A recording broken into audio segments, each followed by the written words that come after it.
you need to be able to hold your breath for at least 10 minutes to be considered a free diver. We're going to watch you hold your breath for minimum 10 minutes, prove you're a free diver. Yeah, minimum 10 minutes. After 5, you're going to see me on the floor. There is this thing where people say all tech divers are old and grumpy men. So I think I would be lying if I wasn't to say there are some. Once I met that mermaid in Philippines. She was traveling with a gigantic suitcase, 5 or 6 different custom tails, a videographer. Welcome to Dive Around the World, the podcast that brings you stories, insights, and adventure from beneath the surface. Each episode, we explore the people, places, and passion that make diving more than just a sport. So today's podcast, we're going to all together and we're going to talk about some of the myths around scuba, mermaid, free diving, and XR. Although a lot of the XR myths we've been laughing about, right? They're a lot of these things seem very true, but I think we should try and get to the bottom of some of these myths, give our listeners a little bit of a insight into what it's really like out there. Who doesn't miss the show Mythbusters, though? I mean, just as a... Yeah, Mythbusters was great. Maybe we So can we're do just that. gonna Maybe bring we it can do a back for scuba you. Mythbusters. It's a little bit of a shame we cannot test these myths online, but Opie. some stuff about freediving, maybe we can. But bringing that to the first one, Memo, we can test. I think the first freediving myth I've heard is you need to be able to hold your breath for at least 10 minutes to be considered a free diver. So this is going to be an awesome podcast. We're going to watch you hold your breath for minimum 10 minutes, prove you're a free diver. Yeah, minimum 10 minutes. After 5, you're going to see me on the floor. That's another story. That's going to be viral, yeah? So, absolutely, it's a myth. It's busted. It's not like that. You don't need to hold your breath 10 minutes to be considered as a super free diver. It's kind of a sport. Whatever you practice, you get good at it. If you are practicing static breath hold, you will get good at it. If you practice moving under the water like dynamic apnea, you get good at that one. Or maybe you can specialize in depth disciplines. And in none of these things, you need a 10-minute breath hold time. Breath hold is foundation, but you don't need 10 minutes. It's, I was 10 always minutes under the is too impression, much. and I saw one of the deep dive events once, and they're much shorter than I thought they would be. Yeah. I thought that these guys who hold their breath for a really long time would be great at the depth diving, but it seems that that's not the case, right? It's not the case at all. Roughly speaking, freediver is diving at, in a deep dive, 1 meter per second. So a 50-meter dive is like 50 second down, 50 second up. It's 100 seconds, 1 minute, 40 seconds in total. And as you are moving during the dive, again, super roughly speaking, you need a static breath hold more or less twice that time to manage that kind of stress on your body. So 140 times 2, it's 320. That's what you are looking at to safely do the dive. So a 10-minute breath hold, I think it's in the whale category. What's an average person's breath hold you see when they come to learn to do freediving? Is it under a minute, or can most people do a minute if they try with a little bit of training? Without supervision, I think it's under a minute most of the time. Because of the stress, because they don't know how to calm down, how to relax. It's this thing. The ability of breath holding is within you. But with some supervision, with some coaching, with applying some of the basic skills, it goes over 2 minutes in just a matter of minutes. It's really that fast, yeah. This is really how you get freedivers hooked, hey? I feel it like whenever you teach like a try free dive, this is, wow, I just improved myself by, like I doubled my breath hold immediately, which is, from a freediving instructor side, is not so hard to do, but it gets people immediately hooked. They're like, "Ooh, I need more, I need to hold my breath longer." Exactly. I think it's very satisfying to beat your inner demons, People have fear, and it's all psychological. It's because I think it's in our genes. We are land mammals, and this is ocean. We are not supposed to hold our breath and live under there. So there's a conflict in the brain. One part of our brain is like a super helicopter mom and it says like, oh boy, don't do it. And you say, yeah, I'm going to do it. Don't do it. I do it. And then stress comes out. And the other one is the dad. Oh, you can be better. Yeah. Yeah, I think you get that right. You get a bit of competition with yourself and with your body. It seems like a push and a pull thing. That's super Yeah, cool. exactly. That brings us to the next myth about freediving. And I think this is the opposite end of freedives. And I think this is something that a lot of scuba divers think, because scuba divers, they're like, I'm so cool, I can breathe underwater. Me Yeah. being one of them. Freediving is just snorkeling, but deeper. Well, in theory, snorkeling is a form of freediving, right? So it's Burn. It's the other way around. the chicken or the egg, which comes out first? Is it freediving or snorkeling? But in snorkeling, if you are doing some sort of breath hold dives, it's freediving. It's the purest and maybe the most fun way of doing freediving. That's kind of the simplest, most achievable, and depending on where you do it, it can be the most satisfying, to be honest. So Most people can I don't grab a disagree. snorkel and go snorkeling, right? So it means Yeah. everybody is able to access free diving. So what's the training like gonna improve you if it's snorkeling plus? I think snorkeling is super good for a non-diver. The more time you spend snorkeling, you get used to the basic equipment. You develop good skills, finning, body position, breathing control, adaptation to the environment. It gives you the super fundamentals of diving, no matter what the discipline is. Now it sounds less, but let's call it like a good snorkeler is calm in the water. That will help them, starting scuba diving. That will help them starting free diving. That will help them doing mermaiding. They will not panic. They will feel comfortable in the water. And of course, the adaptation to equipment will be fast. So I like it. I still do snorkeling.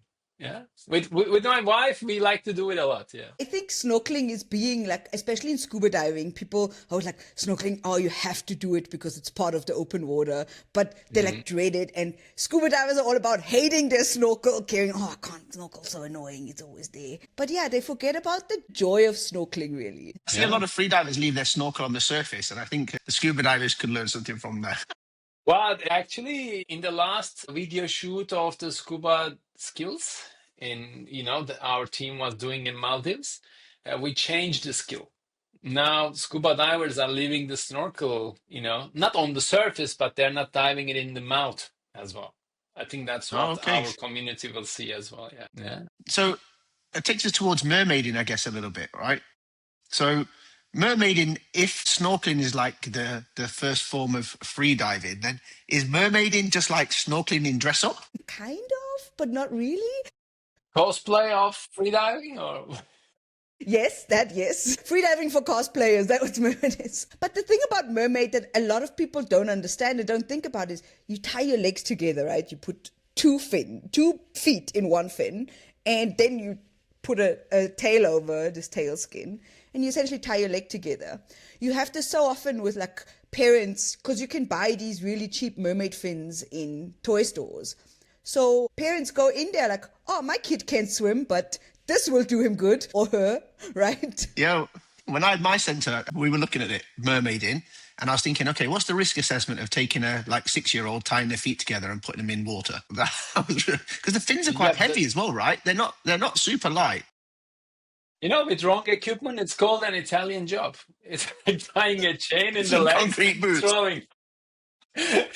But the thing is, if people are not educated about it and don't understand that mermaiding is actually a skill, then they will do this, right? If the kids can swim, a 6-year-old that is comfortable in the water can easily learn how to mermaid. It's not that difficult, but they need to have a little bit of knowledge and comfort before that. And yeah, it is difficult. It is a skill because you have to work with your whole body. You can't just kick from, like we do, hips, knees, right? You have to kick with your whole body, especially in mermaid. The mermaid kick is a little bit different than a monofin kick in freediving, where you roll your shoulders down, then you roll them back up, you roll your hips. So it really works the whole body, and it's a skill to be learned. So it's not as easy as people might think, and it's not just dress up. It is definitely something you have to learn. And learning rescues and how to rest and all of that stuff is just so important about it. Because, again, you're tying your legs together. And try saving someone when your legs are tied together, yeah. Yeah, I saw Yeah. I saw the YouTube videos that the Mermaid team filmed of our skills videos, and Mm. they're really graceful. Actually, I was surprised there's a lot of like technique involved. It's not just going underwater and doing, and like say, doing a monofin kick with the tail on. There's a bunch of skills that are involved in it. So I guess the training takes a little bit of time to be able to get those skills nailed down, right? And one thing that's really nice about it, though, is that it's not so serious. You know, we do a lot of super serious stuff. Scuba diving is pretty serious. Tech diving is very serious. So everything XR, you so serious. Free diving also pretty serious. And mermaiding, we do backflips and we do handstands and we swim through hoops, Bubble hard. bubble kisses, bubble Yeah. hearts.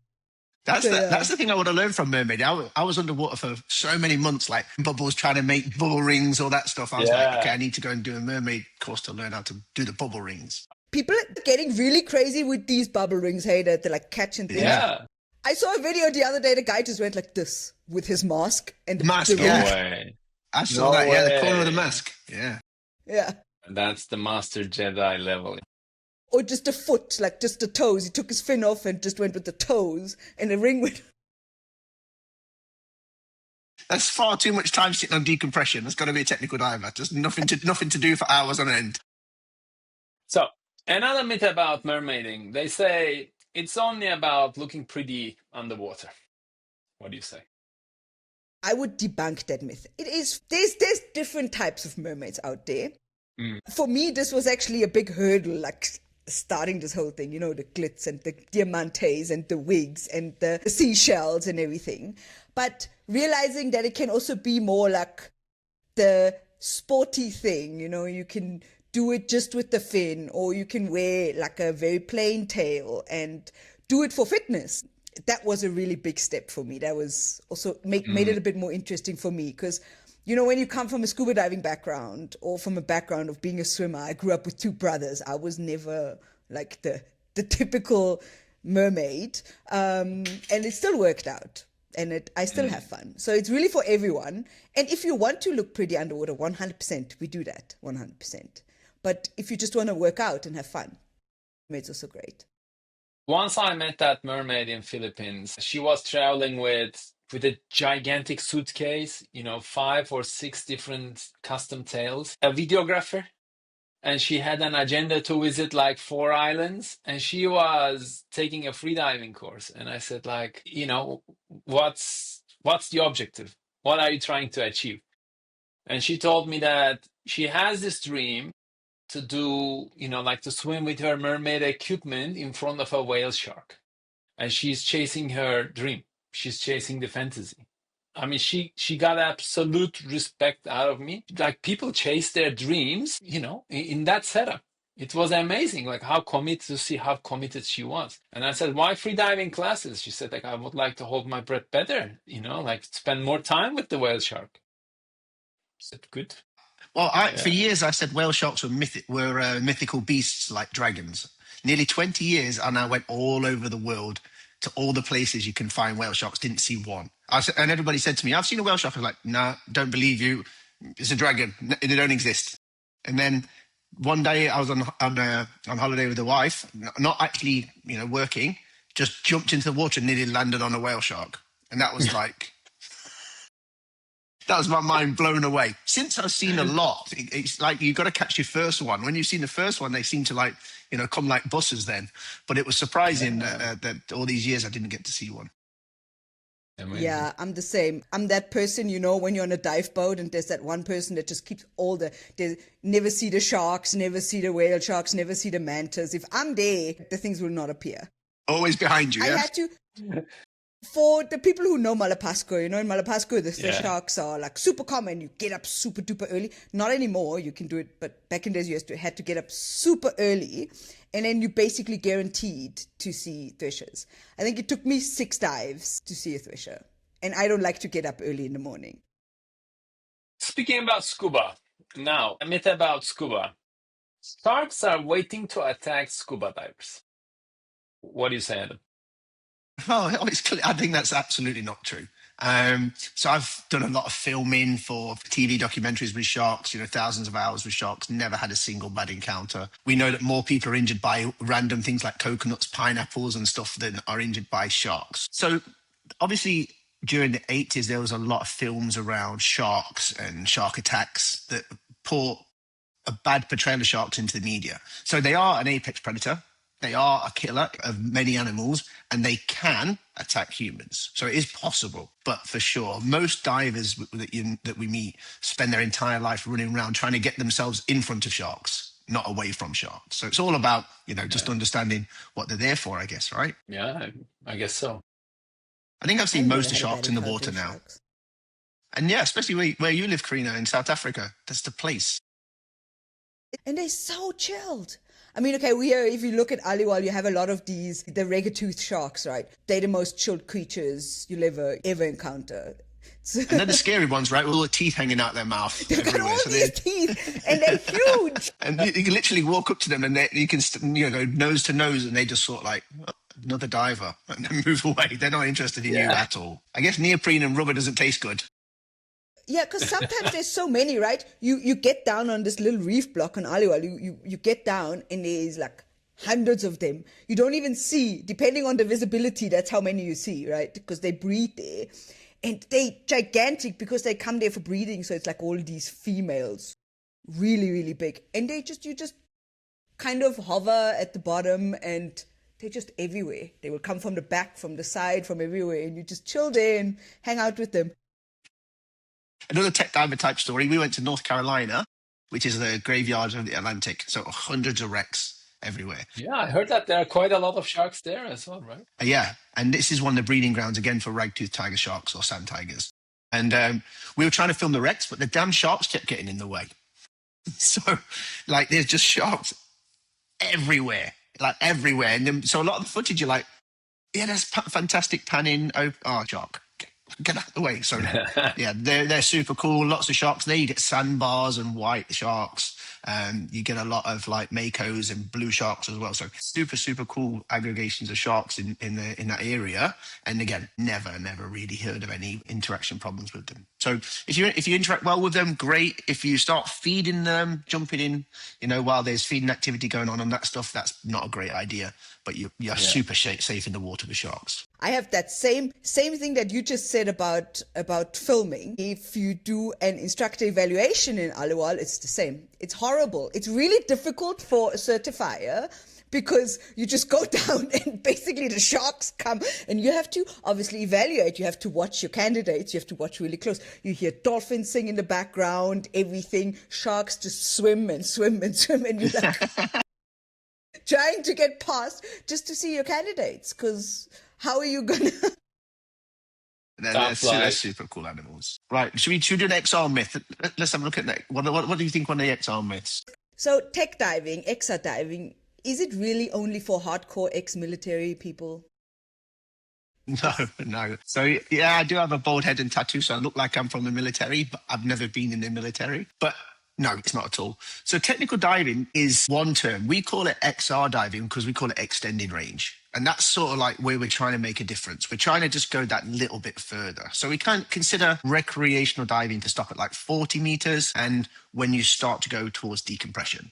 So we do a little bit of decompression now in recreational as well. But as soon as you go into decompression where you don't really have access to the surface again, we call that technical diving. So you cannot have access to the surface because you have decompression obligation or because you're in an overhead environment, maybe inside a wreck, inside a mine or a cave. So all that stuff's considered technical diving, but it's nothing particularly hardcore about it.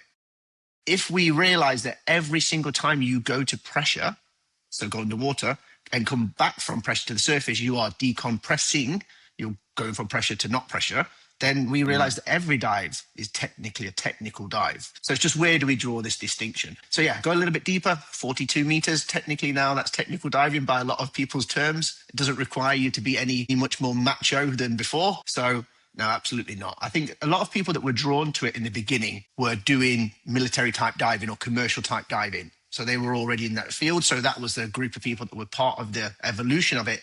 But we're talking now in the 80s, which surprises me every time I hear that it was quite a long time ago. The 80s felt a little bit like yesterday, but it's 40 something years ago now. Yeah. Yeah, things have changed, things have moved on. Now we've got a lot more of a variety of people in Exxon. So it doesn't automatically happen when you go just below 40 meters, 42, 43. You come up fully tattooed, bald head. I You thought go that down was with like a one tank and you come back metamorphosis with that two. happens. And also the number of tanks, right? You just need at least 6 on your back.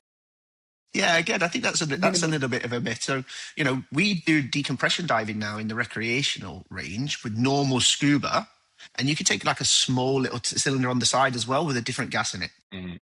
One of the things we carry all these extra tanks for is just to have better gases. So we use the same nitrox theory that normal scuba divers use, but we just take 2 or 3 of them. So where a scuba diver has one nitrox that's best for this depth, we're going to take one that's best for the bottom depth. And then when we get a little bit shallower, we'll take another one that's better to help us push some of the nitrogen out. So if you want a a better dive, which means it's a little bit faster, so you can get rid of the nitrogen faster from your body, then just take in more gases. So you could easily, on a 30-meter dive, take a tank for 10 meters, 20 meters, 30 meters. So you've got the 3 best gases if you want.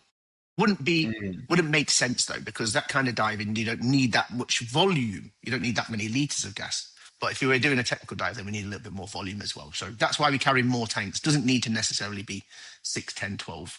But we can give you the skill to do that if you want. And I always, when I look at you guys freediving, Memo, and I see them walking, Yeah, that's just got a pair of fins in one hand and a snorkel and mask in the other, and walking towards the dive site, I always think, yeah, that looks easy. One of the first freediving competitions I joined was in Dahab. Of course, the first competition. I think it was the first competition. And I was excited. There's this countdown, people are diving, there is this adrenaline rushing all the time. And I made my dive. It was a nice dive. The water started to get a bit darker and I was like free falling. And all of a sudden, I've started to see lights. I was like, what's going on? Am I good? Or, Heaven? is this not heaven? And then I realized the same day, one of the gentlemen, he was trying to break the disabled technical diving depth world record, Guinness attempt or something. And of course, we had the dive line like like the super vertical line, and they were just following it to reach the bottom of the blue hole. And Thanks. it was kind of my audience, my spectators were waiting for me at the bottom, and I was like, hey, up, of course. Yeah, if anybody gets a chance to do that, that's the coolest thing I see. So I had to Dahab every year to train, and we could be down at like 120 meters, and there's a line just with a little weight at the bottom of it. And if you wait long enough, you'll see a diver come down and swim back up. We've got 3.5 hours of decompression to do to get back, and this guy just swims to the surface, and I'm like, oh, these people are so cool. Maybe we speak about it another day. It's a very technical side of freediving, but the decompression sickness is becoming a bigger issue in freediving as well. In the past, it was kind of a myth, but now it's happening, I could say, quite often. The level of freediving increased significantly in the last 10 years, and people are now hitting that level.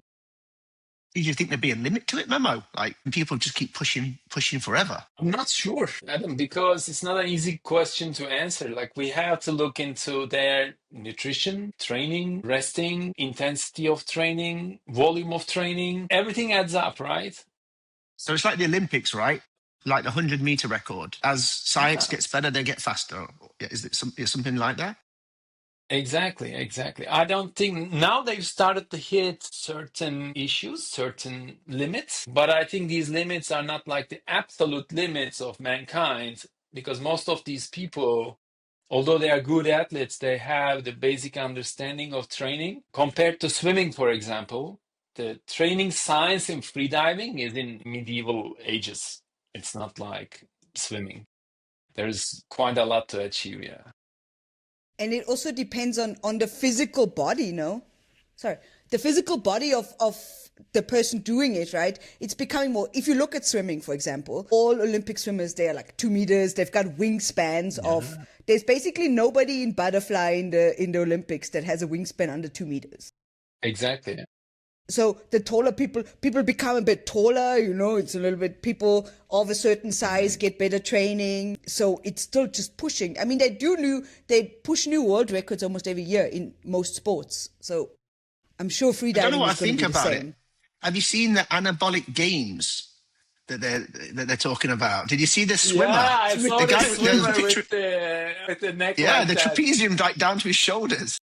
There was a picture of him from, I don't know, 10 years ago, whatever, and he was like Yeah. stacked. He was a super big guy, fit, looked like a hell of a swimmer. And then now they took another photo and it looks like he's a monster. He's enormous. Yeah, it's crazy. That one, anabolic games, I don't know. I don't know how I feel about that, right? Me neither. I'm also not sure. I find it good that there's no doping on the side. I understand that people want to see what doping can do. I understand that, but I do not believe that it's good for There's a lot of whoever's risk with it, involved. right? Yeah. Yeah. Listen, some years ago, we joined that sports seminar in one of the sports education faculties in my country. And we got like a week of classes from different professors. The first words, without a doubt, I'm not exaggerating. Each of these professors started their classes with the same word. They said, as you know, professional sports is not good for the health. And they were claiming us as active living stylers. We are not athletes. We are not elite athletes, like this Premier League football players. These, like Olympic people, basketball players, volleyball players, if you are making your life with that sport, this is what they are talking about. And some of the changes you do to your body, it's hard to reverse it. For example, your heart enlarges quite a bit.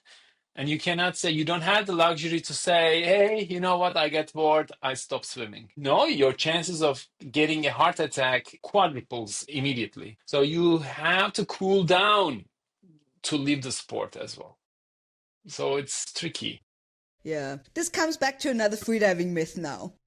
Yeah. There's this and that side. There's divers, there's who's the typical scuba diver, who's the typical tech diver. Are all freedivers vegan yogis? No, I would say in general they are quite environmentally conscious. Some of them become vegan because of those reasons, and some of them just think it's good for them. Like good nutrition is extremely important in freediving because of the sport triggering different metabolisms during the dive. If you have a bad nutrition, instead of living healthy, you will start losing muscle mass in no time. Yeah, we did some research about rebreathers, right? Depending on what kind of carbohydrates you ate and what kind of proteins you eat, you'll generate different amounts of CO2. And so I guess that's really important for a free diver to know what you're eating, right?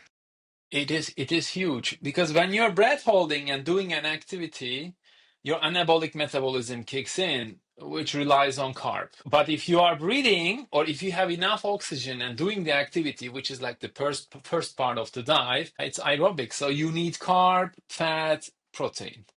So cutting out one of these major nutrients will have an effect. Either your performance will drop or you will not be able to recover as fast as when you're in a good nutrition. So there will be some side effects for sure. There's a lot of wetsuit wearing as well, right? You need to look good in the hydrodynamic in that wetsuit. So I guess it helps if you have a good fit, good nutrition. Nowadays there are like tech suits in swimming, it's like it gives you the shape like Like skims for freedivers. That's essentially what a tech suit is, yes? That's what a dry suit is. Yeah, it's like a Kim Kardashian style squeezable suit to keep you looking thin. But no, long story short, they're not all vegan and they're not all yogis. Stretching is important and good nutrition is more important than anything, maybe. If they choose that route, yeah, by all means, it works. Stretching in general, this is one thing I like to remind anybody, adults who learn to swim, anybody who walks marathons. Stretching is important, guys. The amount of people I see my age in their early 30s that like cannot get up off the floor without holding on to something. Scary. Yeah. Some of the best workshops we do is when we go cave diving in Mexico. There's a really nice lady who runs a seminar for yoga and breath work for tech divers. So obviously we carry a lot of weight. And so if we're not careful, you can end up with lower back problems or knee problems. So the stretching is really important. Also, the breath work is really important, to be able to remain calm and keep your composure so that you don't build up high levels of carbon dioxide at depth, which also can cause lots of problems like narcosis, etc. So, those kind of things are really, the more you do and the more activity that you get involved in, just generally being more supple, more flexible, a little bit lighter in weight, like make every part of it, whether it's freediving, mermaiding or whatever, make it much easier, I guess. Yeah. Even just getting to your tank is you have to close and open your tanks. A lot of people can't So do shoulder that. mobility is a really big one. A lot of people don't use their shoulders in that reaching motion in normal life. It's very rare that you need to reach the middle of your back. And so being able to do things like shutting down a twin set take a little bit of practice. Of course, if you're flat in the water and you've got good control of your body, that helps. But there's nothing that's better than having actually a nice supple shoulder movement. That really helps. Yeah.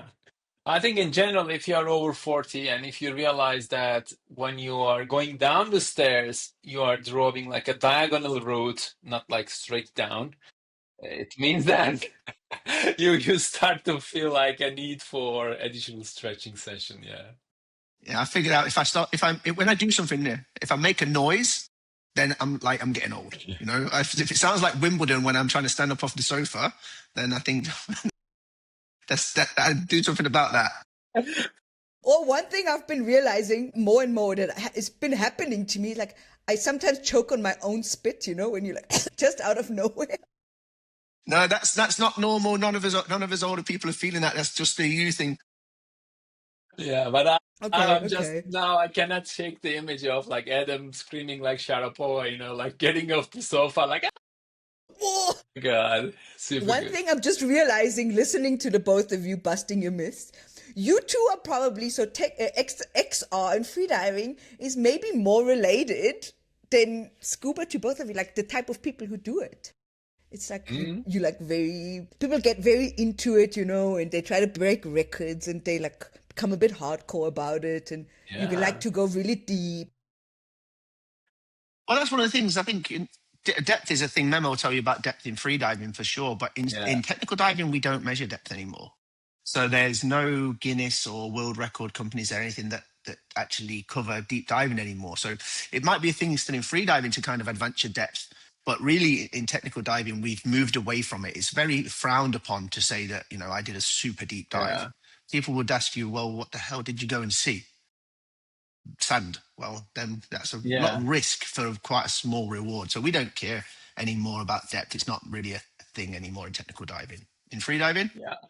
Well, while in freediving, of course, the athletic side of freediving, the competitions are still measuring physical ability. Who can hold the breath longest, who can move further, or who can go deepest. That's the way that you can measure freediving ability. But in recreational sense, I agree with you. Freedivers are seeing freediving as a way of enjoying the ocean. So they are not so much into the numbers anymore. Yeah. But well, I that's see one it of the like things, that. right? Say it When again. we were talking before, Memo, we were looking like, I said to you, what's the SSI's competition side like? And you said, well, we don't technically have one in that way. And you're developing a new Yeah, competition program to yeah, give people ways to compete amongst their groups and their friends and their families without trying to need to break a world record or trying to need to go a yeah, super amount of depth that could potentially, be dangerous. yeah. I think this is very important. But this is kind of a tough spot for any sport. You know this app Strava. So basically, you complete a run, you complete a swim, you complete a cycling session, and it uploads your performance on the app. And it creates a chance to socialize. People send them likes, they send comments, like it's kind of creating this community of like-minded people. However, recently I've started to read more and more articles how people give their smart devices to pro athletes to show off in these in these apps, in these communities. That's ridiculous. Like one part of human mind needs attention. There's nothing, to control that. But recreational means you just do it to enjoy it. If you like running, run. If you want to share, share. Yeah, but at the end of the day, you have to compare yourself with your future self. That's the goal. Yeah, I think the People same are in technical obsessed with diving. their It's about Strava. growth, right? Yeah. Let's bring another scuba diving myth in. Scuba diving is always dangerous. Dun, dun, dun. Actually, it's considered one of the safer sports, right? When you look at the numbers of accidents per 100,000, it's super tiny. It's not even 1%. So it's really, really safe. We have places where, you know, hundreds of thousands of youngsters learn to dive, like Kotal or Utila, and those people go there just for fun. They're not really, they're there to do something as an activity. They're not super keen on, maybe doing it forever, but a lot of people get into it and love it. But that's just the idea, is to go and have an experience underwater, and it's incredibly safe. Incredibly safe. So yes, I think scuba is probably up there with some of the safest sports you can do, because there is training. Because although certification isn't law in a lot of countries, it's normally mandated. So you've got to have some kind of basic experience, and people don't just get up and do it. I think, you can quite easily go and grab yourself a set of skis and jump on a slope. You can quite easily go and grab yourself a motorbike and head on a track day. Those things are considered much more dangerous than scuba diving, where an operator's not really going to take you out on a boat if can't show that you know what you're talking about, or can prove it with a certification. Yeah, mega safe. Never thought of it any other way. But the financial side of scuba diving, is it too expensive to get started? I think you can learn to scuba dive relatively cheap, depending on where you are in the world, of course. We need to pay instructors for their time. So if you live in a country with a higher wage bill, then it's going to be a little bit more expensive than if you were in somewhere where cost of labor is a little bit less. But in reality, the cost to learn to dive is pretty fixed around the world. You can expect it to be anywhere from like €400 to €1,500, depending on where you are in the world. So there's that initial outlay, but it's like you've got that certification for the rest of your life. Nobody takes that away from you. We recommend that you keep yourself updated, and that if you're going to get back into it, you do a refresher. But in reality, that certification is there forever. So I think the cost to get into it could be high if you wanted to have all your own equipment, learn to dive one-on-one, or you wanted to dive in a particular exciting environment, then it could be. But in reality, you can also do it really, really cheap, especially if you're traveling. Yeah. And I think one thing that's important to say about the price of scuba diving, the price of scuba diving over the last many years has stayed very stable. Actually, it's not increased as much as many other things. And if you look at other sports now, even just running, a pair of running shoes runs you like €300-400 now. Yeah, those new bouncy ones. Yeah. So Definitely.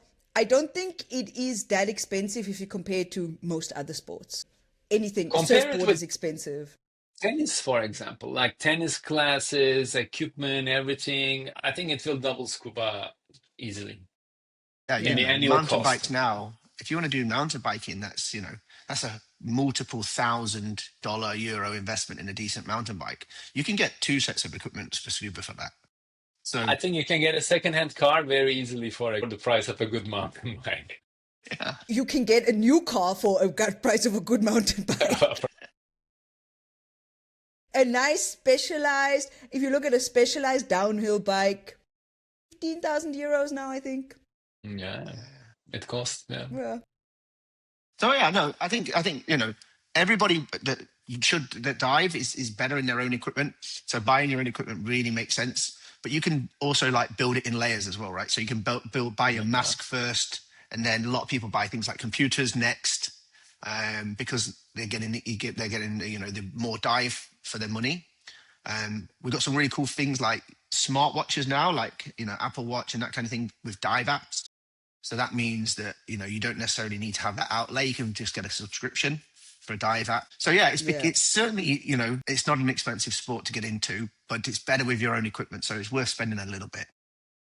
And I think scuba equipment is one of those, yes, there's a lot of development and technical development in scuba diving, but in general, if you have a regulator and you take good care of it, there's not like these crazy jumps and leaps. This regulator will last you a long time if you get it serviced and take care of it the entire. So the equipment doesn't get outdated. Yeah. Yeah, that was Exactly. going to be my question to you guys. In freediving, although the technology of the equipment is not jumping, like leaping every other season, we just want to look cool, So you need to get a new one because it looks nice. Yeah, you guys have got carbon fiber and all kinds of specialist materials. Yeah, carbon fiber is kind of like toothbrush material. Carbon fiber, everything. But I mean, most of the time you see these free divers not at the highest level, but using the highest level equipment. It's just this hype. What about in scuba? Do they like to invest in the latest, to follow the fashion? I would say, especially in tech diving. Yeah. In technical diving, yeah, technical diving is quite equipment intensive. People who like kit, they like gear, then yeah, technical diving is a good one for you because you sort of collect it. And one of the things I have a lot of is aluminium cylinders. So the stage cylinders we put on our side, quite often you'll put gas in it and the gas is more expensive than a new cylinder. So you don't want to use that gas. So you put that to one side and you have another cylinder. And then you put that to one side and you have another. So I like got 40 of these things where I've just picked them up over my career. Same thing with regulators. When it comes to annual servicing, and I have to take 30 sets of regulators for servicing, it's also a little bit of a shock. I'm like, where did all these come from? I don't need this many. You sort of, oh look, there's a shiny object, and I can afford it, so yeah, let's buy one. Yeah, so gear can be intensive in technical diving, especially if you look at things like the rebreathers. They're a huge chunk of cash to lay out on something that's very shiny. But again, you don't need it all to start with. I think it just becomes a thing. I play a lot of golf, and it's the same with golf as well. I definitely don't need carbon fiber shafted irons, but they definitely make me feel like I play better. Yeah, you definitely need it. You definitely not need it, but need it. Yeah. Yeah, you see, this is but this is one thing where I have to say, this is a man thing, especially here, you middle-aged, middle-aged. I don't deny, just get like that's stuff. the thing. You just like maybe a new, or get this equipment, or get this little machine that makes my life easier here. Yeah, that's my wife. That's what my wife is also saying. I keep saying if you die with the most toys, then you win. I think Adam wins. The toy one, Adam will win. Yeah, definitely. Definitely. I think I must have been not well looked after as a kid. Wasn't given anything to play with. So as I've got older, I've sort of fulfilled a gap. I probably need to speak to a therapist or something. Therapy is probably cheaper than all of your toys. He will pay it selling the regulators. Maybe you can find a therapist that you can pay in regulators or in some helium. Here's a good one, Memo. This is a free diving one. All right. So the myth that came through is like the ocean floor just littered with free divers who don't make it back up. It's super deadly. This was the myth. Not. What do you say to that? I think it's a big, big, big myth. In the history of freediving, modern day freediving in the competitions, I think in the last 30 years, there's like 2 fatalities or 1. I'm not sure. It's significantly low. The amount of dives that are recorded in official competitions where people are trying to catch their absolute limits, and the incidents, like the fatal incidents that are happening, it's super little. So it's, in a nutshell, it's not easy to override your genes and your protective side of your brain. And you cannot push yourself that hard knowingly. Spearfishermen, though, like every year, we see some fatalities. But most of the time, they don't follow the safety rules. They go spearfishing alone, and there's no supervising body to watch them. And it's a very simple rescue. If someone pushes themselves too hard and blacks out, the rescue can happen in a couple of seconds. But if you're alone, of course, there's no one to, help you. And I guess it's naturally dangerous, right? Jamming yourself into a hole to drag a fish out at depths underwater while holding your breath is probably much more dangerous than it would be to do a dynamic. Well, I mean, it's also the passion of hunting. Like the fish is much superior than men, right? So they sometimes play with you. They feel like there is something suspicious and they don't want to approach. And they challenge you, and spearfishermen likes that challenge. They push themselves. They ignore the urge to breathe. They ignore they're reaching their limits. And inevitably, very rarely though, they hit their limit and have a blackout close to the surface on their ascent. If they follow the very basic safety rules, and if there is a supervising body, that's not an issue at all. They will be back to their normal state in a matter of seconds. But if they're alone, unfortunately, that ends up as a very sad story. We've got a connected myth on that one. Is it dangerous? Does everybody black out? Everybody can black out. freedivers, not all freedivers black out. A good freediver, a recreational freediver, should never black out. It's not a skill to learn. It's not something to experience. We don't recommend that. You know what? It's ridiculous. Imagine you start boxing, and then I tell you, oh, but you have to have a broken nose. That's boxing. Yeah. No, it's not. It happens, but it's not part of it. Yeah, you're trying to avoid it.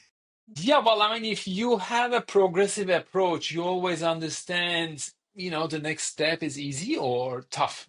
So you prepare yourself. Maybe you repeat the same step a couple of times, prepare yourself for the next challenge. And with that kind of mindset, without skipping the steps, freediving becomes extremely safe because you know yourself, you know your limits, you know what can happen. So this is what we are also trying to develop in the community, like conscious freedivers. They have to have their awareness. This takes time, this takes practice. People can physically progress super fast, but experience needs time to build up. So you have to understand what's the effect of bad weather in your dive session. Maybe you never had a session like that. Maybe you don't know how to make a decision in like if a storm breaks through, like during the session. So you have to develop these experience over time. It's a long journey. It's not about the final destination. It's all about the journey. So you have to travel in freediving and develop it. That's the core. Adam, let's go back to tech diving. There is this thing where people say all tech divers are old and grumpy men. And I mean, this is, for me, being in the industry, I've been in the industry as a young female. I was like, kind of sounds true. So I think I would be lying if I wasn't to say there are some. There definitely are, and they are the people we're trying to filter, not out of the sport, but filter into their own little category. As we see every single year, we have a much bigger growth in young people and in females in technical diving. And it's something that a lot of us are focused on. We're trying to break as many barriers as we can to make technical diving accessible to all. And we've had some hugely successful female technical divers who are doing really fantastic jobs of promoting themselves, promoting the sport, and promoting the fact that the barriers that are perceived aren't necessarily there.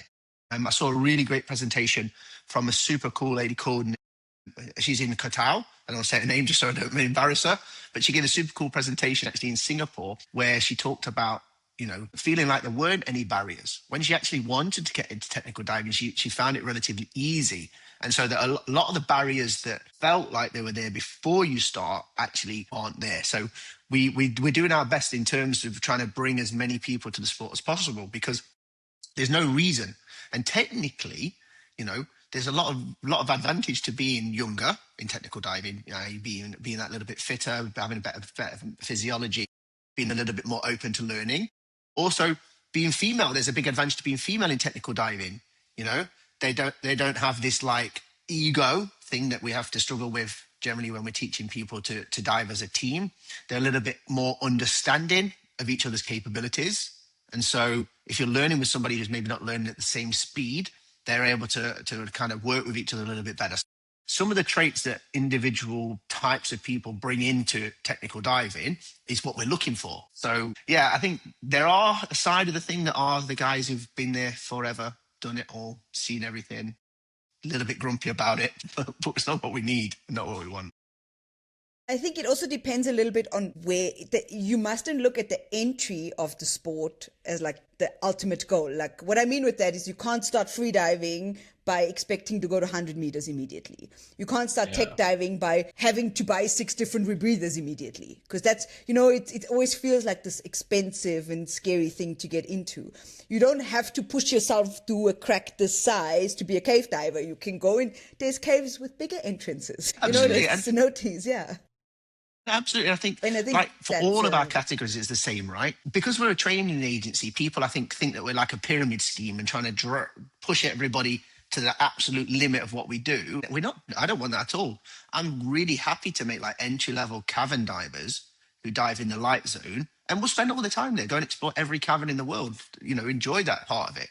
Same thing with a rebreather. Yes, a rebreather is a tool for diving really, really deep, but it's also a tool for getting really, really close to wildlife. So if you're going to use it just for that, there's no need to do the second and the third course and do the depth progression part of it if you don't need to. So you can sort of like not stay in your lane, but you can pick a part of the sport that suits you and don't have to assume like, okay, I've only done rebreather diving when I've completed it. It's not a video game. You don't have to get to the final boss to be able to do it. You just need to get your first certification and get out there and do some of it. And that will naturally give you the experience that leads you into the further levels anyway, if you need it. Good to know. What about the mathematics? All tech divers like math genius? Because you said like you're breathing different cocktails at different depths all the time. Like, are you making these calculations all the time? Diving with a notepad and So other phones are available, but apps are the answer now. So there are some things you need to understand, like scuba, like free diving. There are some things that happen to your body or with the gases that you breathe in, or it's got some math behind it that means this is going to happen because of the percentage of this mixture or because of this amount of pressure. So you need to be able to understand that. So we do go through some of the basics, but the rest of it's done on app now. We don't expect people to mix gases, 3 different gases at multiple different pressures on paper. We can do it, and it's in the manuals, and we show people and we try and explain it, but it's not required in terms of actually doing it. So a lot of this stuff is done on apps, and we do all of our dive planning now on apps, but we want people to be able to say, oh, it's giving a weird output. That doesn't make sense. And so be able to fact check the apps as well. all right. Good to know. No calculations in mermaiding? Not really. On our 5 meters, how many other mermaids do you see? 2 plus 2. But I have a question about mermaiding. I know that in Asia they are doing these mermaid competitions. Is it something like athletic competitions or what? Not really. If I had to compare it to anything, I would compare it more to a dance competition. There is a little bit of technical parts to it. So most of them, they will go have a technical competition where they have to just perform some swims and some things. And then the second part is a choreography. So they choose the music, there's a camera in the water, the judges will watch it straight from on a screen usually. Or sometimes the competitions are in these containers, really big container pools that have glass on one front so you can see it live. And you watch it like a dance competition. You check out choreography, costume, then the complicity, how difficult is it. It's more like that than how technical is the swimming. But they are super fun and super cool. So exciting. I was a judge for a few of them, so it was actually really cool. The breaking competitions are extremely physical, right?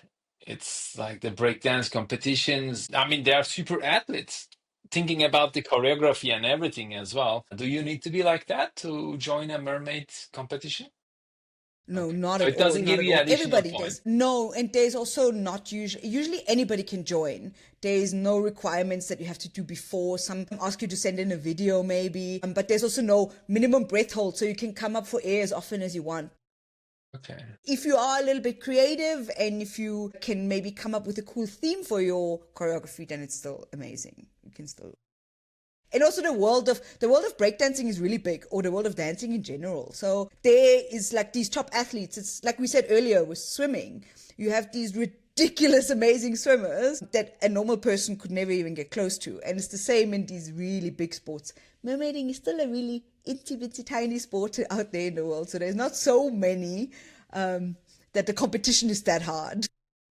Well, you say that. I've seen some of these mermaids with like huge numbers of followers on Instagram. Yeah.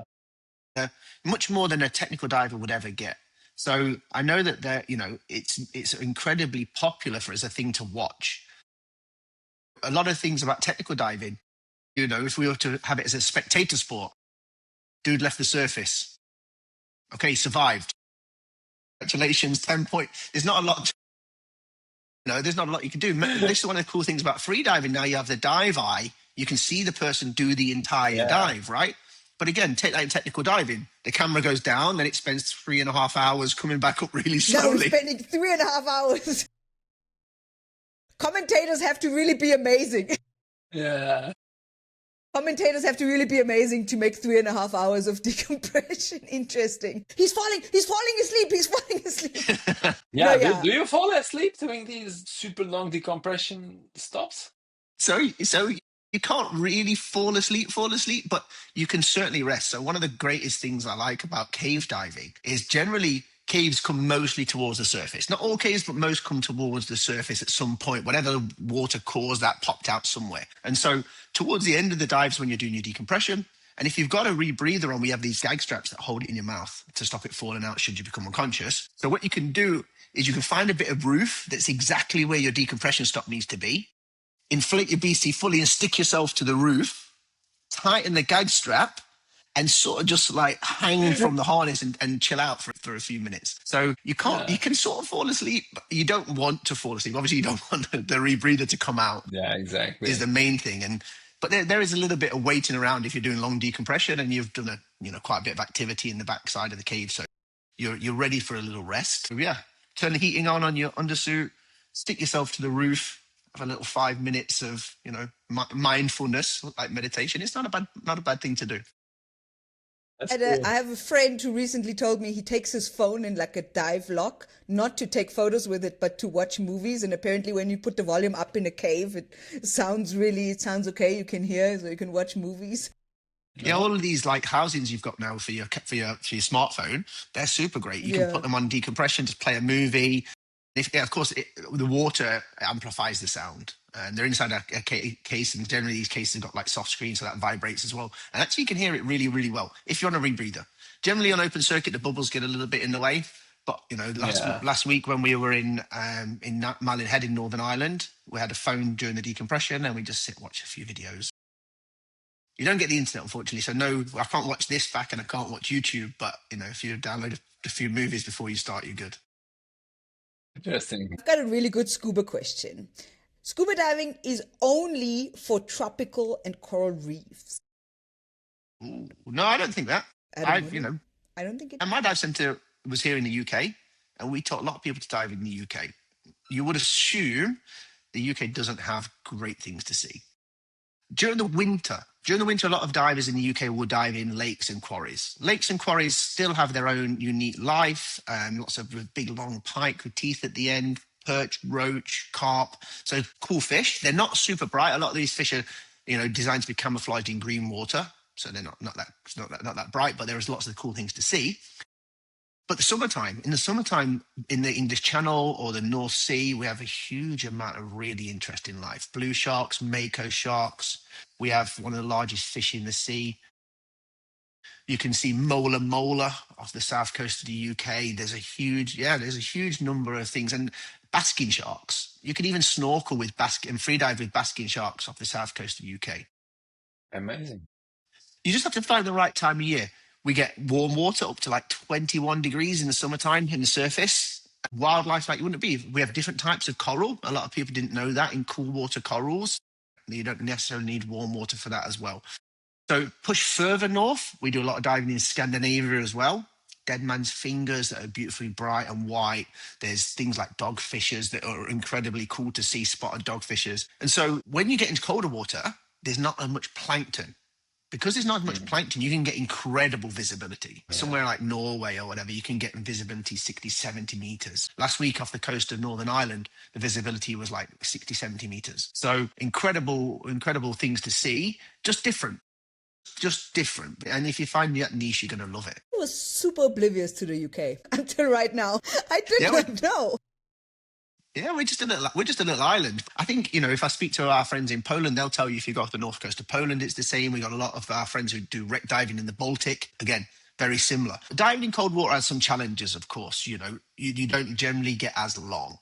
If you're recreational scuba diving, you don't want to spend a long time there. But, you get short bursts of really high, cool stuff to see. Especially if you go with a good operator, they'll put you in the right place. You'll see a load of cool stuff. You may need to use a dry suit. You may need to use cold water rated regulators, stuff like that. So there's maybe some things to consider. But in reality, a diver that learned to dive in warm water can just wander over, take a local orientation, learn about new kit with a guide, get in and see some cool stuff. So yeah, warm water or cold water both have their own uniqueness. I like both. Amazing. I actually have now that I've dived a lot in warm water. most of the like last few bucket list things I haven't done is all in cold water, like the Iceland and maybe Norway in winter, you know, those. That for You know, me, just like those last few cool things that are. Yeah, a it lot of became people are quite a big surprised, you know, when I fashion tell them to. that. I'm sorry, Memo, go ahead.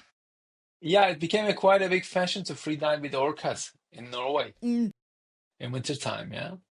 yeah. And that's something we can't do with scuba. Actually, they don't let us scuba with the orca in Norway. It's a free diving thing. So that's why I did one of my free diving courses was in the past was to do the same thing. I thought that'd be super cool to do. A lot of people are surprised when I tell them if you go to the Galapagos, which everybody said is like the mecca for scuba diving, it's temperate water. Most of the year you want a dry suit. So Ooh, my it's dad's you know been to Galapagos. I might tell him. yeah, it's not super warm there. It's not tropical. So, you know, people think it's going to be 30 degrees in the water. It's not. It's like 12. It's like Cape Town. Cape Town's also that cold. You've got it really well, right? South Africa's split. You've got temperate water diving on one side and really tropical water diving on the other. So you get the best of both worlds. Yeah, but like you said, my favorite thing about cold water, because I mean, I grew up in Austria, so lake there, obviously mountain lakes, beautiful. Not much in it, but just the visibility is that thing. It's like when you put your hand in front of your face and you don't see water. I don't even know how to else describe it. You don't see. Usually there's always like, you know, a little bit, you see water, but you don't see the water, which is just incredible. The visibility is crystal clear, and that's just amazing.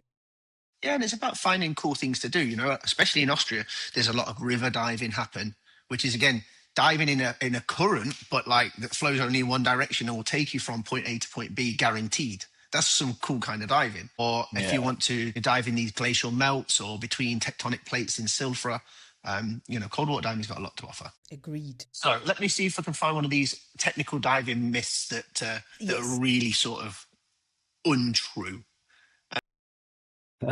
Gear is Tech divers don't impossibly enjoy the complicated dive. and only rich people can do it. Huh? But tech divers don't enjoy the dive; they just calculate it. So this is a good one, right? And this has got a saying that I tell to a lot of people. Best thing about a technical dive is I get 2 dives in one.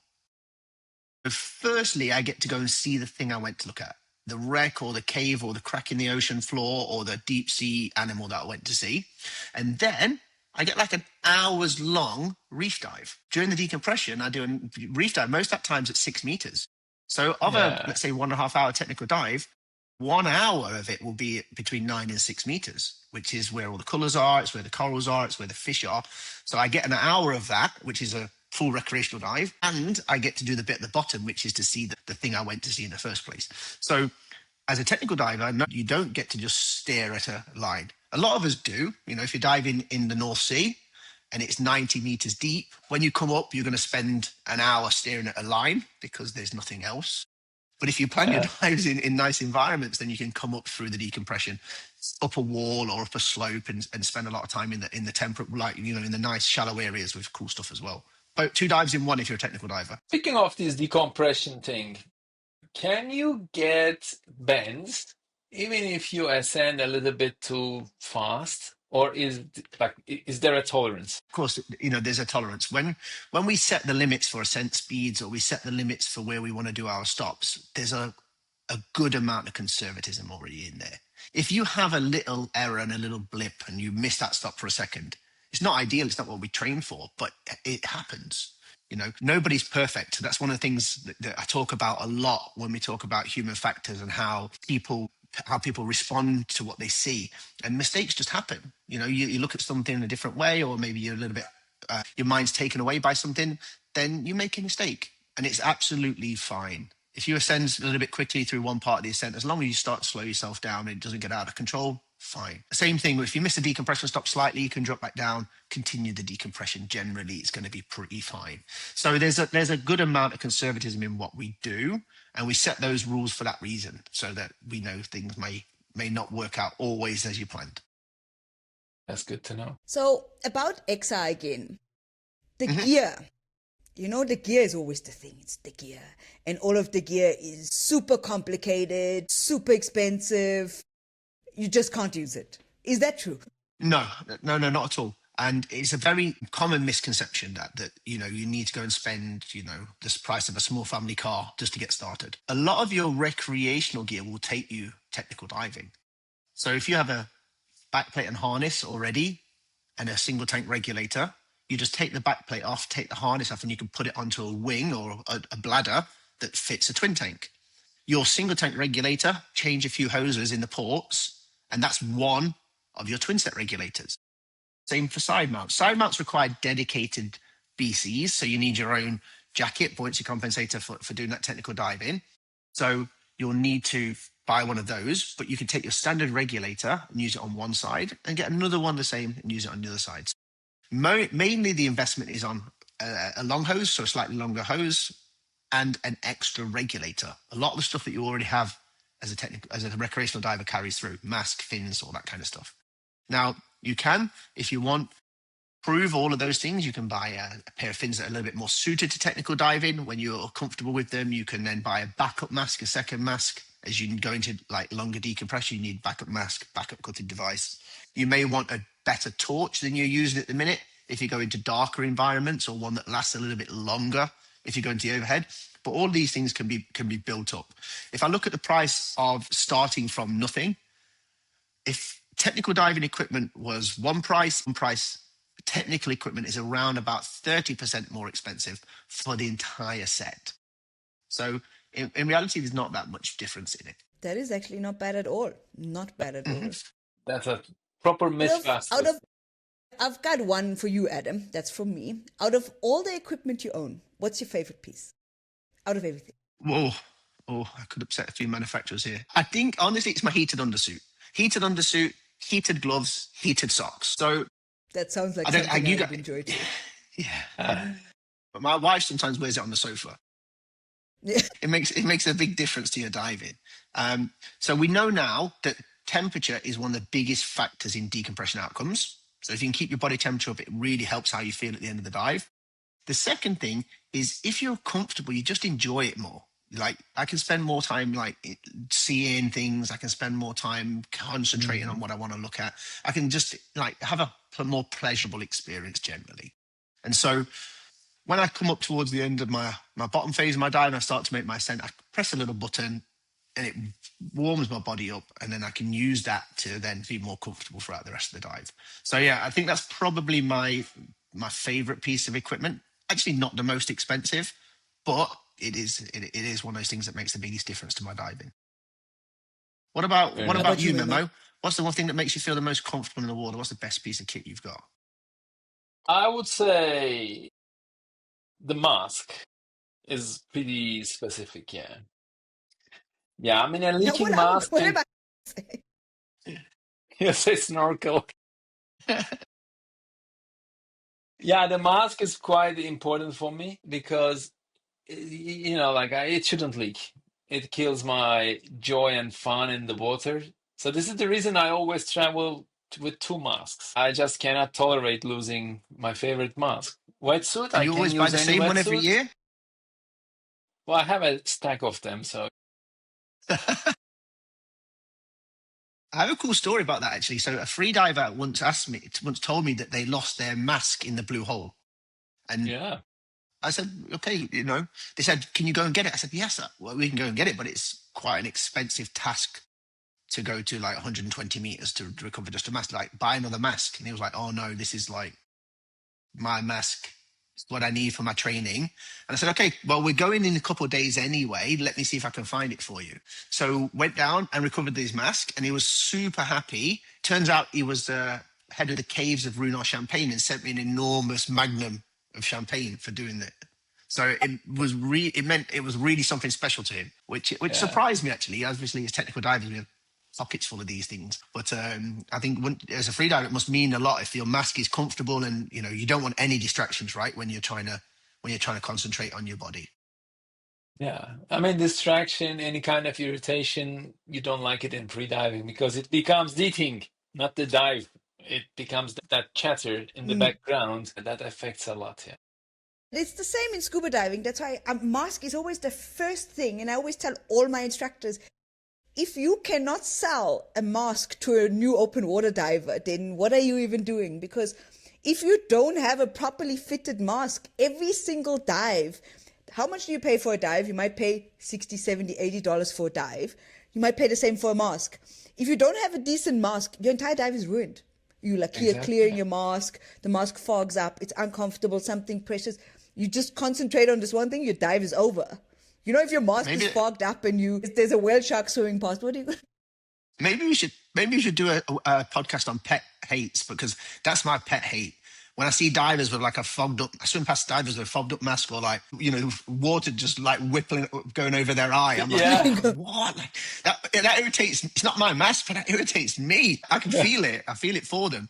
That's like my super pet hate when I see divers like that. I'm like, dude, what are you looking at? It just, everything is blurry the whole life. Maybe these guys have got glasses and they just take the glasses off, put the mask on. Oh, same. But it's super foggy. I don't like that. That might be a good one. Listen out for that one. Our pet peeves in diving, freediving, and in XR. So I'm looking at this freediving myth. It says it hurts your lungs in the long term. And I just make it more. It also, let's make it say also your cognitive ability, your brain tissues in the long run. We say that, Memo, that all of us say that you guys hold your breath a little bit or a little bit slower than the rest of us. I don't think this is true, right? So this is not the reality. Like freediving is quite healthy, even if you are doing some extended breath holds. In none of these breath holds, you are going into hypoxic stage, which means that you are overusing your oxygen and your body is like properly craving for it. That reason, we don't hurt our lungs or brain tissues, and the pressure absolutely does not do anything to the lungs. They are flexible tissues. And when you develop good breathing habits, it actually helps you to keep your vital capacity, the actively usable part of your lungs, no matter what age you are. It keeps your lung flexibility and keeps you healthy, to say it shortly. Yeah. So that's a proper myth. So basic freediving within the confines of recreational type style is a positive for your body, right? That's the message. Exactly. It is positive. It's a good thing to have it. Agreed. Technical diving, you can consider that hyperbaric oxygen therapy if you do your O2 decompression. Yeah. And that's like a huge trend now. Everybody, or every person, every gym bro in the world is selling their hyperbaric oxygen treatments. I was like, we've been doing this for years, guys. We are way ahead of you. Well, normally technical divers doing hyperbaric oxygen therapy, something went wrong, right? That's when you're in the chamber at the end of the dive. So I'm always sticking away from hyperbaric oxygen therapy where I can help it. But yeah, it's a cool thing now for like wound recovery and body recovery, right? We got some other cool scuba myths. What about you need to be young to scuba dive, and old people can't scuba dive? Ooh, I do not agree with this. Just look at a lot of like the world of scuba diving. We have a lot of people. I think the oldest person I ever dived with was 83, and he still got a certificate. He was diving for many, many years, but he still got a certificate from his doctor, and he was fine to dive. The oldest person I ever taught to dive was 73. And it was perfectly fine. It all worked out well. I've taught people in the 70s as well. But like between us, who do we think's got the oldest category? Are the freedivers the oldest category? Are the mermaids the oldest category? Are the scuba divers or the XR divers? Who do we think's the oldest and the youngest categories? I think I would call mermaids the youngest, maybe, and then freediving, because we have a lot of kids. We have a lot of children that brings our general age down a little bit, Yeah, the average age of freediving in Asia, which is our hotspot in the world, is around very early 20s. This is where people start to freedive. That's kind of young in the diving industry. Yeah. I was surprised by the scuba numbers, actually. I think cliche-wise, Adam XR sounds like it has the oldest, but I think actually scuba diving will have the oldest. No, it's true. XR has the oldest, yeah. Scuba diving, I was really surprised about. Scuba diving is not as old as I thought it was. I think the average age is in the 30s. So it's much better than I thought it was. And the other thing about scuba, which is really good, is like it's almost a 50-50 split male-female. Yes, that I also know. That's super cool. We don't see that in XR yet. That's something that we're pushing for. Is freediving 50-50? 50-50 dead on, yeah. It appeals to So I'm both. evening it out on the girls' side with Mermaid, and you evening it out by the boys. I think you're In dominating. general, in SSI, we're just Right down the middle. Yeah. actually. Memo, here's This one for brings me you. to another one. Go on. As, Go as- ahead. sorry, a Yeah, super sorry, cool I topic. I saw a think, cool one. and this is kids cannot learn to dive. They're the best at it. The kids are the Yeah. best at it. They've got no fear. Yeah. Everybody used to laugh at me. I could be teaching a full cave diver or hypoxic CCR diver one day, then back down to earth in my dive center teaching scuba explorers the next. That was always like my cool thing. And people are scared of going in caves. People are scared of going deep. You think the kids would be scared of going in water, but they're absolutely not. Quite often you hold them above the water and their arms and legs are already going, and then you drop them in and they're off. Their kids love scuba. Being weightless is something for them, which is fantastic, because obviously the equipment does feel heavy to them, even if we use small kids' equipment. The second you put them in the water and they're weightless, they can backflip, they can go around in 3 dimensions, and they can take all these inputs and deal with them really, really fast. Where generally when you're teaching adults to dive, it's a little bit of overload in the beginning. There's a lot going on, a lot of equipment, a lot of new noises, sounds, feelings, changes in buoyancy, where the kids don't get any of that. They're just straight in. I can say the same for freediving. Kids, if Yeah. you make the good start, if the start is friendly and if they enjoy being in the water, they become really good in freediving. The difficult part with the kids are when they discover freediving skills, they feel like they have this superpower under the water. So they need supervision. So their parents must be with them, or a certified instructor must be with them, because they will take the next chance to try these skills. So once they start freediving, they will freedive. I think kids also, one thing that is a huge benefit for kids, they're still in this like learning. They're learning so many new things on a day-to-day basis. They're in school, they learn new sports. So for them, learning something new is super easy, which for adults that are usually out of university by the time they learn scuba diving, or out of school, they're just not in this day-to-day learning thing.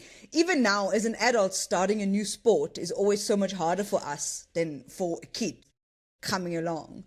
But yeah, I have to say, I was that kid. I started diving very early. And it was just such an amazing experience as a child. I was obsessed. With my dad, that one time there was this wreck I really wanted to go to, and I was only 9 years old. And my dad, like, no, you can only go there when you have 100 dives. That was the rule. I grew up in a dive center just for. I went on every single dive. I reached 100 dives when I was 9 years old, just because I was so obsessed. That's super cool. And I think, another part of learning is like the academic side, right? And what we see now, especially as we've moved to digital, is that the older people trying to get to grips with the technology, that's something that the kids find super easy as well.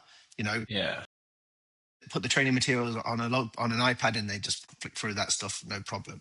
And the concepts aren't hard. For entry-level scuba, for entry-level mermaid, and for entry-level freediving, the concepts aren't super complicated. Having an adult around to help explain it in the language that they want to use is also more helpful. But, we have Scuba Explorers program, we have Explorers programs for mermaids, and we have Explorers programs for freediving.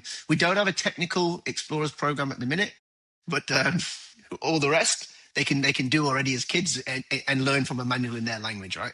So yeah, easy. Nobody makes side mount BCs for kids. Well, luckily, a backplate harness can be sized to anybody. So yeah, we can do that. And quite often what I do with a lot of our explorers is I teach them things like backfinning, I teach them things like gas switches and stuff in the water, just because they get through it so fast. So we break down the open water course into like 8 weeks, and normally we do it in like 4 weeks with adults. So we break it down with the kids, but technically they just fly through it, and you end up realizing after the third session, what do we teach these kids now? Because they're all great at that.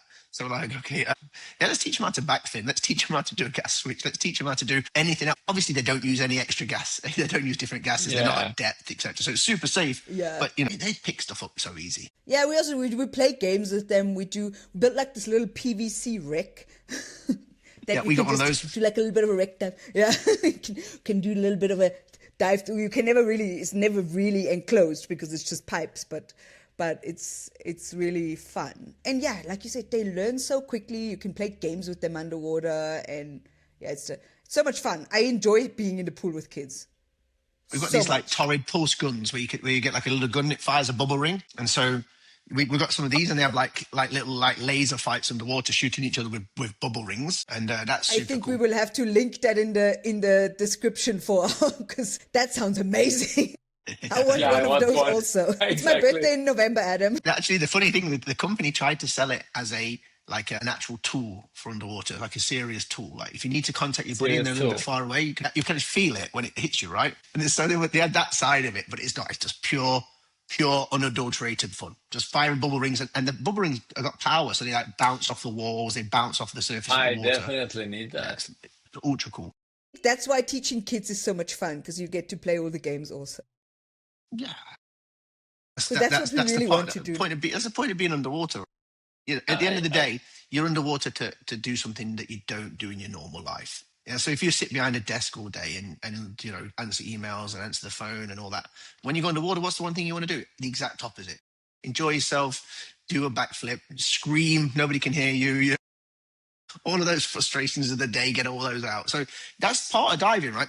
Diving isn't only about like traveling to exotic locations, seeing some of the best animals. Sometimes it's just about like being with your friends, going underwater, learning something about yourself. It's there's so many aspects of diving that aren't just the things that are in front of you. And so that makes it like the kids get so much out of it. We get so much out of it as well. Yeah, I agree. As long as you can answer the question like what's next to the kid, they enjoy it because they will always ask like what's next, what's next, what's next. Yeah. Awesome. I think we went through all of today's cliches. I'm sure there's Yeah, I think we many, went many through a more lot out of there. myths. So there might be a part 2 coming in the future. Yeah. I'm going to make us a little bit of a Mythbuster intro, maybe. Yeah. Yeah, I I mean, think Any of you can sing? let our audience put the myths they would like to hear Yes. in the comments. Huh? Yeah, so And we will for bust them. for those people, I guess they don't know what we're doing, but we're like the idea of these podcasts is to spend a bit of time being a bit less standards based and a little bit less lecture format from SSI. So we Yeah. want to know from you guys out there, what do you want to talk about? What do you want to hear about? We've got a lot of stories. I've had a lot of things happen over my career in technical diving that I'm happy to talk about, and we can all laugh at my expense for, no problem. But, Memo's got a wealth of experience. Corinna's been part of our QMS. She's seen some interesting things. She won't be able to tell any names, but we can also go through some interesting stories. If you guys have got things that you want to know, or you're interested in to do with scuba, freediving, mermaiding, lifeguarding, then let's talk about them, and let's give you guys a bit of background information about who we are and what we do as a company and as people.